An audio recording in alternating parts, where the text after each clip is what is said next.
हमारे इस YouTube channel के सेगमेंट फास्ट न्यूज में आप तमाम का इस्तकबाल है। इस वीडियो में आप देख सकते हैं कमेंटों में बहुत ज्यादा खबरें। तो आइए शुरू करते हैं वीडियो को और देखते हैं आज की ताजा तरीन खबरें। हैदराबाद के बाज़ इलाकों में 7 और 8 तारीख को पानी की सरबराही नहीं होगी। सिंगूर से ग्रेटर हैदराबाद को पानी सरबराह करने वाली 1200 MMDPS पाइपलाइन खानापुर के पास लीकेज हो गई है।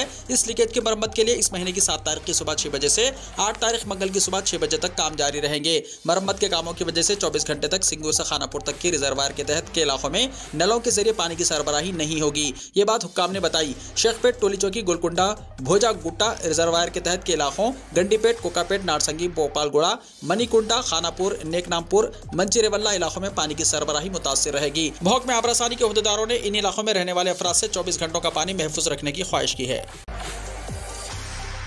ट्रेन फायरिंग में शहीद हैदराबादी नौजवान की बेवा को सरकारी नौकरी, डबल बेडरूम मकान देने तेलंगाना हुकूमत का ऐलान। तेलंगाना हुकूमत ने फिरकावाराना हम आहंगी की एक बेहतरीन मिसाल मुल्क भर के लिए पेश करते हुए गुज़िश्ता पीर को महाराष्ट्र के पालघर रेलवे स्टेशन के करीब Jaipur Mumbai central express train में RPF कांस्टेबल के हाथों शहीद होने वाले हैदराबादी नौजवान की बेवा को सरकारी नौकरी देने का ऐलान किया है। रियासती असेंबली में मजलिस के फ्लोर लीडर जनाब अकबरुद्दीन ओवैसी की दरख्वास्त पर वजीर बल्दी रजमुनस KT रामाराव ने शाहीन अंजुम को बल्दिया या किसी महकमे में सरकारी नौकरी देने का ऐलान किया और कहा कि वो कल ही नौकरी के ऑर्डर जारी करेंगे। इसी तरह BRS पार्टी की जानिब से हर लड़की के नाम पर 2 लाख रुपए देने और डबल बेडरूम का मकान देने का भी ऐलान किया। उन्होंने कहा कि इंसानी हमदर्दी की बुनियाद पर यह ऐलान करते हुए वो तेलंगाना की गंगा जमनी तहजीब को मुल्क के लिए मिसाल पेश करने की कोशिश करेंगे। कबल अज़ीम मजलिस के फ्लोर लीडर ने ट्रेन में RPF कांस्टेबल चेतन सिंह की फायरिंग वाक़े को उठाते हुए कहा कि इस फायरिंग में हैदराबाद के बाजार घाट से ताल्लुक़ रखने वाले नौजवान सैयद सैफुद्दीन की मौत हो गई, जिसकी कम उम्र बेवा शाहीन अंजुम इंटरमीडिएट कामयाब है। इस बेवा को सरकारी नौकरी दी जाए और इन्हें 3 लड़कियां हैं, छोटी लड़की सिर्फ 6 महीने की है। उन्होंने कहा लड़कियों की भी इमदाद और डबल बेडरूम का मकान दिया जाए, जिसके जरिए हम फिरका परस्त ताकतों को यह पैगाम दे सकेंगे कि तेलंगाना में नफरत की सियासत के लिए कोई जगह नहीं है। हैदराबाद में 343 तलबा को ओवरसीज स्कॉलरशिप की पहली किस्त हुई जारी। अखिलती बहबूद के बजट की इजराई के बाद बैरूनी ममालिक में आला तालीम हासिल करने वाले अखिलती उम्मीदवारों के लिए ओवरसीज स्कॉलरशिप्स की इजराई का आगाज हो चुका है। तालीमी साल 2020-21 के तहत हैदराबाद में पहले मरहले में 120 तलबा को स्कॉलरशिप की पहली किस्त अदा की गई थी। मजीद बजट की इजराई के बाद जुमला 343 तलबा को पहली किस्त की अदायगी मुकम्मल हो चुकी है। दूसरी किस्त की रकम 122 तलबा को जारी की गई और मजीद बजट की आमद पर बाकी तलबा को भी दूसरी किस्त की रकम जारी कर दी जाएगी। बताया जाता है कि 2021-22 में 182 तलबा को स्कॉलरशिप्स की इजराई बाकी है। दरकार बजट के तहत मज़कूरा उम्मीदवारों के लिए फिजाई किराए की रकम की इजराई मुमकिन है। RTC को हुकूमत में जब्त करने का अमल कब होगा मुकम्मल, कहां है रुकावट, जानिए क्या है मामला। तेलंगाना में RTC मुलाजिमीन को रियासती हुकूमत में जब्त करने का चीफ मिनिस्टर चंद्रशेखर राव की क़यादत में हुए काबीना के इजलास में फैसला किया गया था। काबीना के फैसले के मुताबिक रियासती हुकूमत ने इस सिलसिले में RTC को हुकूमत में जब्त करने का बिल तैयार किया और हुकूमत जारी असेंबली सेशन में इस बिल को असेंबली में मंजूर करवाने के मंसूबे में है, लेकिन इस बिल को राजभवन से ताहाल मंजूरी हासिल नहीं हुई। सरकारी जराये के मुताबिक इस बिल पर गवर्नर तमिलिसाई सौंदरराजन ने अपनी राय का इजहार नहीं किया। यह भी बताया जा रहा है कि 2 दिनों से इस बिल पर उन्होंने कोई रद्द-ए-अमल जाहिर नहीं किया। सरकारी जराये के मुताबिक तकनीकी वजूहात की वजह से इस बिल को हुकूमत ने गवर्नर के पास रवाना किया था। यहाँ यह जिक्र बेजाना होगा कि जारी असेंबली सेशन सिर्फ 3 दिन का है। कल और आज की कार्रवाई तकरीबन करीबुल खत्म है, जबकि ऐवान की कार्रवाई के लिए सिर्फ 1 दिन का वक्त बाकी रह गया है। ऐसे में RTC मुलाजिमीन में इस बात को लेकर तशवीश की लहर पाई जाती है। मुलाजिमीन का यह कहना है कि अगर कल तक बिल गवर्नर की मंजूरी के बाद असेंबली में पेश नहीं किया गया तो फिर यह कार्रवाई टल सकती है। यह भी कहा जा रहा है कि आइंदा चंद महीने में इंतखाबात होने वाले हैं। हो सकता है कि यह मानसून सेशन असेंबली का आखिरी सेशन हो। अगर ऐसा हुआ तो फिर यह बिल शायद इंतखाबात के बाद के असेंबली के इजलास में पेश किया जा सकता है। राशन डीलर्स के कमीशन में इजाफा। तेलंगाना में राशन डीलर्स के कमीशन में इजाफा कर दिया गया है। फी टन 200 रुपये से बढ़ाकर कमीशन 900 रुपये किया गया। चीफ मिनिस्टर के चंद्रशेखर राव ने इंसानी हमदर्दी की बुनियाद पर यह फैसला किया। वजीर सिविल सप्लाईज जी कमलाकर ने राशन डीलर्स एसोसिएशनों के नुमाइंदों के साथ इजलास के बाद ये ऐलान किया और कहा कि दही इलाकों के राशन डीलर्स को भी इस फैसले से फायदा होगा। वजीर सिविल सप्लाईज ने कहा कि राशन डीलर्स के जो दूसरे मसाइल हैं इन्हें चीफ मिनिस्टर के इल्म में लाया जाएगा। सिविल सर्विसेज कोचिंग के लिए 13 अगस्त तक दरख्वास्तों के अदखाल की सहूलत। अखिलती उम्मीदवारों के लिए ग्रुप 3 एग्जाम्स की कोचिंग। तेलंगाना में अखिलती उम्मीदवारों के सिविल सर्विसेज एग्जाम्स की कोचिंग के सिलसिले में ऑनलाइन दरख्वास्तों के अदखाल की तारीख में 13 अगस्त तक तौसी कर दी गई है। Telangana state minorities study circle की जानिब से 100 अखिलती उम्मीदवारों को नामवर कोचिंग इदारों में मुफ्त कोचिंग का एहतमाम किया जाएगा। ऑनलाइन दरख्वास्तों के अदखाल की आखिरी तारीख शुरू में 23 जुलाई मुकर्रर की गई थी, ताहम इसमें 31 अगस्त तक तौसी कर दी गई है। उम्मीदवारों का इंतखाब स्क्रीनिंग टेस्ट के जरिए किया जाएगा, जो 30 अगस्त को सुबह 10 बजे से 12 बजे तमाम जिले हेडक्वार्टर्स में वाक़े अखिलतिया खामदी स्कूल्स में मुनक्किद होगा। उम्मीदवारों के इंतखाब में खवातीन के लिए 33.33% और जिस्मानी माजूरीन के लिए 5% सीटें मुख्तस की गई हैं। उम्मीदवारों के वालिदैन या सरपरस्तों की सालाना आमदनी शहरी इलाकों में 2 लाख रुपये और दही इलाकों में 2.5 लाख रुपये होनी चाहिए। अखिलती तबक़ात मुसलमान, ईसाई, सिख, जैन, बुद्ध और पारसी तबक़ात के उम्मीदवार वेबसाइट www.cet.cgg.gov.in/timris पर ऑनलाइन दरख्वास्तें दाखिल कर सकते हैं। मज़ीद तफसीलात के लिए दफ्तर district minorities welfare officer Hyderabad पर फ़ोन नंबर 04023236112 पर कॉन्टैक्ट कर सकते हैं।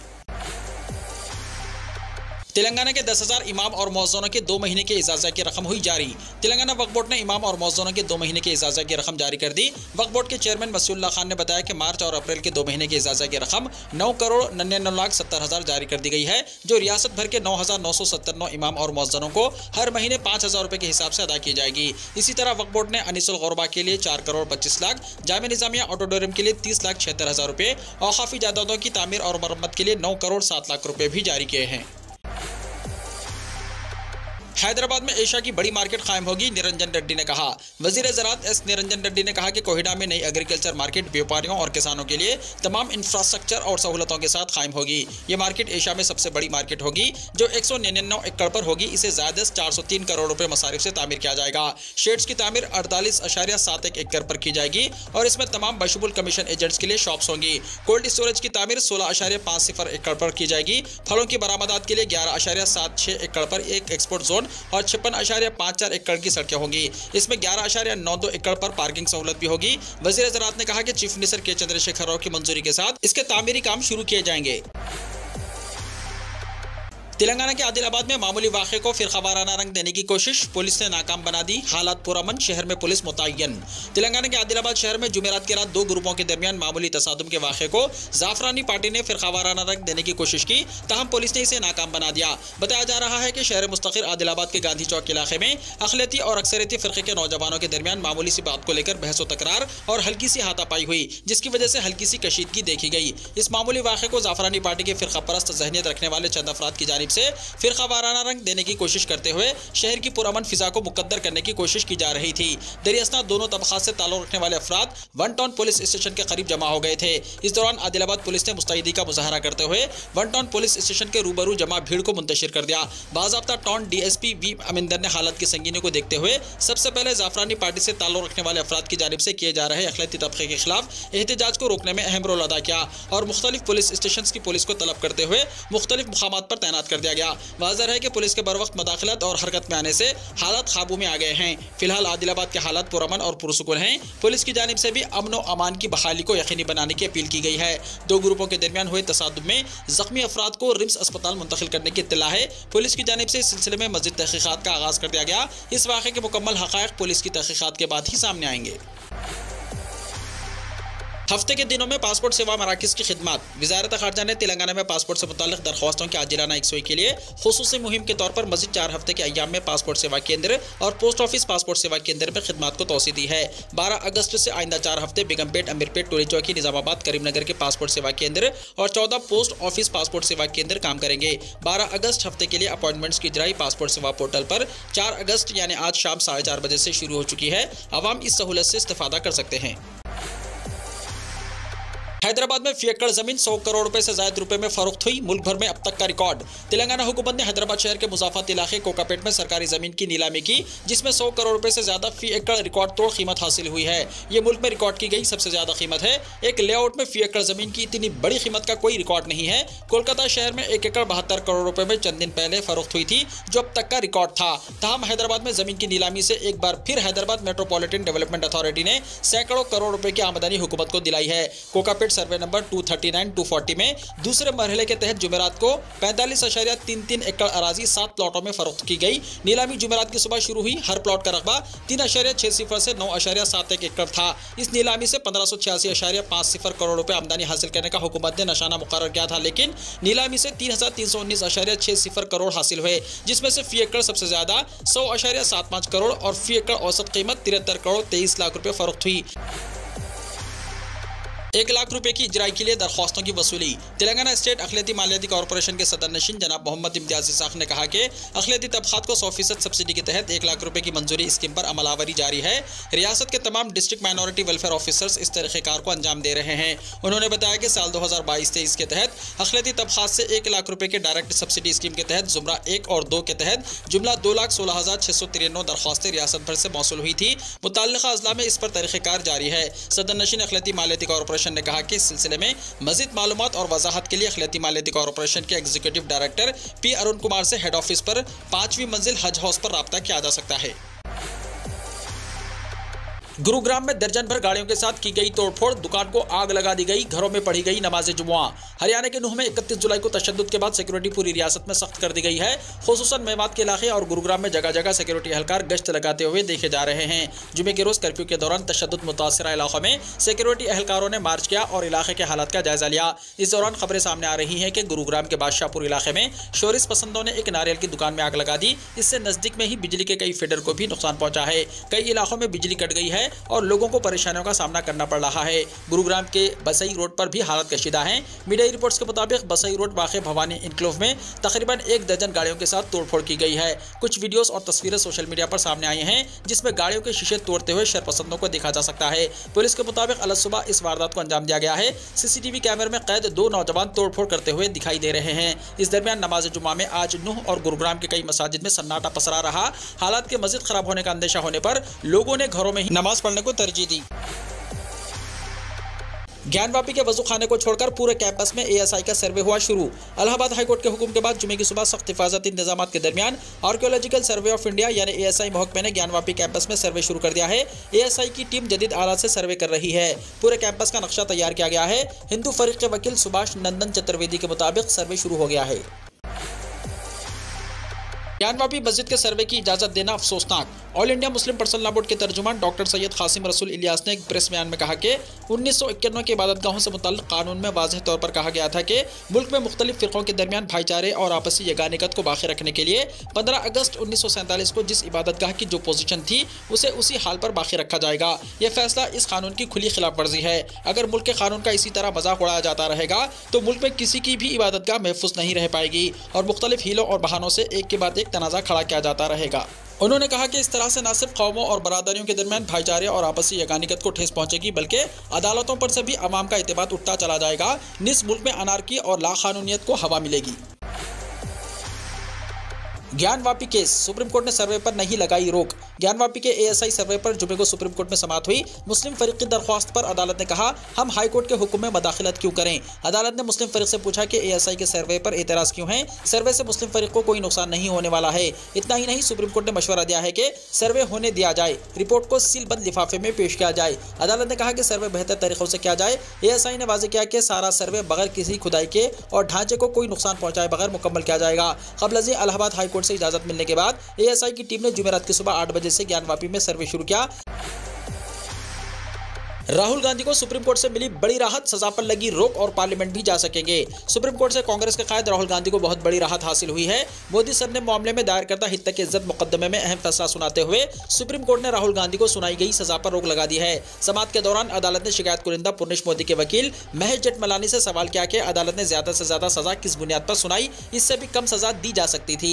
कम सजा से पार्लिमानी हल्के के अवाम के हुकूक भी पामाल नहीं होते। सुप्रीम कोर्ट ने राहुल गांधी को सुनाई गई सजा पर रोक लगा दी है। जब तक अपील ज़ेरे इल्तिवा है सजा मुलतवी रहेगी और राहुल गांधी अब पार्लियामेंट के इजलास में भी हिस्सा ले सकेंगे। काबिल जिक्र बात यह है कि सुप्रीम कोर्ट ने कहा कि गुजरात हाई कोर्ट के जज का हुक्मनामा पढ़ना बहुत दिलचस्प है। अदालत ने यह भी पूछा कि ज्यादा से ज्यादा सजा सुनाने की क्या वजह थी। अगर इन्हें 1 साल या 11 महीने की सजा सुनाई जाती तो इन्हें पार्लियामेंट से नाअहल करार ना दिया जाता। अदालत के फैसले पर कांग्रेस के अरकान पार्लियामेंट ने मसर्रत का इजहार करते हुए कहा कि सच्चाई की जीत हुई है। वाज़ेह है कि 23 मार्च को सूरत की सेशन अदालत ने राहुल गांधी को हित की इज्जत मुकदमे में मुजरिम करार देते हुए 2 साल की सजा सुनाई थी। इसके बाद उनकी पार्लियामेंट की रुकनियत को मुअत्तल कर दिया गया था। सुप्रीम कोर्ट का यह फैसला राहुल गांधी के लिए एक बहुत बड़ी राहत है। ये इंसाफ की जीत है। कांग्रेस ने सुप्रीम कोर्ट के फैसले का खैर मकदम किया। कांग्रेस पार्टी ने जुमे को मोदी कुनियत केस में राहुल गांधी की सजा पर रोक लगाने के सुप्रीम कोर्ट के फैसले का खैर मकदम करते हुए इसे इंसाफ की जीत करार दिया और कहा कि कोई भी ताकत लोगों की आवाज को खामोश नहीं कर सकती। काबिल जिक्र है कि सुप्रीम कोर्ट के इस फैसले से कांग्रेस के साबिका सदर राहुल गांधी अब लोकसभा में जारी मॉनसून इजलास में शिरकत कर सकेंगे। सुप्रीम कोर्ट के हुक्म के बाद कौमी दारुल हुकूमत दिल्ली में पार्टी हेडक्वार्टर में कारकुनों ने जश्न भी मनाया। इसके अलावा पार्टी के सीनियर रहनुमाओं ने सोशल मीडिया पर इस फैसले का खैर मकदम भी किया है। सोशल मीडिया पर किंग इज बैक ट्रेंड, माफी नहीं मांगूंगा वाला वीडियो वायरल। कांग्रेस के कायद राहुल गांधी को सुप्रीम कोर्ट की जानिब से मिली राहत के बाद पार्टी कारकुनों में जोश की लहर पाई जाती है। सोशल मीडिया पर किंग इज बैक ट्रेंड चल रहा है और राहुल गांधी की पुरानी तकारीर की वीडियो क्लिप्स वायरल किए जा रहे हैं। जो वीडियोस अपलोड किए जा रहे हैं इनमें राहुल गांधी का वो भी वीडियो शामिल है जिसमें वो कहते नजर आ रहे हैं कि मैं माफी नहीं मांगूंगा क्योंकि मेरा नाम राहुल सावरकर नहीं, मेरा नाम राहुल गांधी है। वाज़ेह है कि राहुल गांधी को गुजरात की सूरत सेशन कोर्ट ने 2 साल की सजा सुनाई थी, जिसके फौरी बाद उनकी पार्लियामेंट की रुकनियत मंसूख कर दी गई और इंतखाबात में हिस्सा लेने पर पाबंदी आयद कर दी गई थी। सेशन कोर्ट के फैसले के खिलाफ राहुल गांधी सुप्रीम कोर्ट से रुजू हुए और अदालत ने न सिर्फ उनकी सजा पर रोक लगा दी बल्कि ये रिमार्क्स ये है कि इन्हें 2 साल की सजा क्यों सुनाई गई। कांग्रेसी कायदीन अदालत के इस फैसले को बीजेपी के मुंह पर तमाचा करार दे रहे हैं। ये नफरत के खिलाफ मोहब्बत की जीत है, कांग्रेस ने कहा। कांग्रेस के कायद राहुल गांधी को सुप्रीम कोर्ट से आज मोदी सर ने मामले में राहत मिलने के बाद कांग्रेस पार्टी ने अपना रद्द-ए-अमल जाहिर किया है। पार्टी ने अपने ट्विटर पैगाम में लिखा है कि ये नफरत के खिलाफ मोहब्बत की जीत है, सत्य में विजयते, जय हिंद। एक और ट्वीट में कांग्रेस ने लिखा है, आ रहा हूं, सवाल जारी रहेंगे। इस ट्वीट के साथ राहुल गांधी की वो तस्वीर लगाई गई है जिसमें राहुल गांधी लोकसभा कार्रवाई के दौरान अडानी के साथ पीएम मोदी की तस्वीर दिखाते हैं। टमाटर की कीमत फी किलो 300 रुपए तक पहुंच सकती है। कौमी दारुल हुकूमत दिल्ली में टमाटर की कीमत फी किलो 250 रुपए हो गई है। रोजमर्रा की ग़िज़ा में कसरत से इस्तेमाल होने वाले टमाटर को होलसेल मार्केट में कीमत 220 रुपए फी किलो हो गई है और टमाटर की कीमतों में मजीद इजाफा हो सकता है। मदर डेयरी ने भी चहारशंबे को टमाटर 250 रुपए फी किलो के हिसाब से फरोख्त किया। होलसेल ताजरीन ने बताया कि आने वाले दिनों में टमाटर की कीमत बढ़कर 300 रुपए फी किलो हो सकती है। कीमतों में बेतहाशा इजाफे की वजह से खासतौर पर होटलों में भी टमाटर के इस्तेमाल से परहेज किया जा रहा है, जबकि फूड सरबराह करने वाली बास कंपनियों ने पहले ही खुलेआम ऐलान कर दिया है कि उन्होंने अपने खानों में टमाटर डालने बंद कर दिए हैं। पाकिस्तान के कराची में ज्यादा भीख मिलने के लिए शेरख्वार बेटी को जलाने का इंसानियत सोस वाकया, भिखारी गिरफ्तार।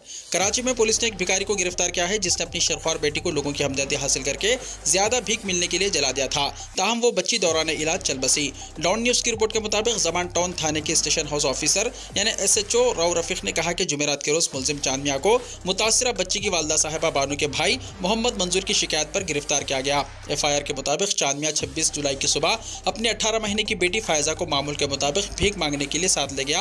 जब वो रात में घर वापस आया तो शेरख्वार बच्ची के जिस्म पर जलने के कई निशानात थे, जो जुमेरात को जिन्ना अस्पताल में दौरान इलाज चल बसी। Police surgeon doctor Samiya Syed ने कहा कि बज़ाहिर ये बच्ची के साथ बदसलूकी और गफलत का मामला है। शेरख्वार बच्ची ग़िज़ाइयत की कमी का शिकार भी थी, जबकि इसके जिस्म पर जलने के कई निशानात वाज़ेह थे। SHO ज़मान टाउन ने कहा कि मुलजिम मंशात का आदी भी था, जबकि मुबैना तौर पर इसने कोरंगी में किसी मुकाम पर अपनी बेटी को जलाया है। वीडियो को लाइक शेयर कीजिए और हमारे इस YouTube चैनल को सब्सक्राइब करते हुए इसके बेल आइकॉन को भी प्रेस कर लीजिए ताकि ऐसी ही ताज़ा तरीन खबरें आइंदा भी आपको मिलती रहें।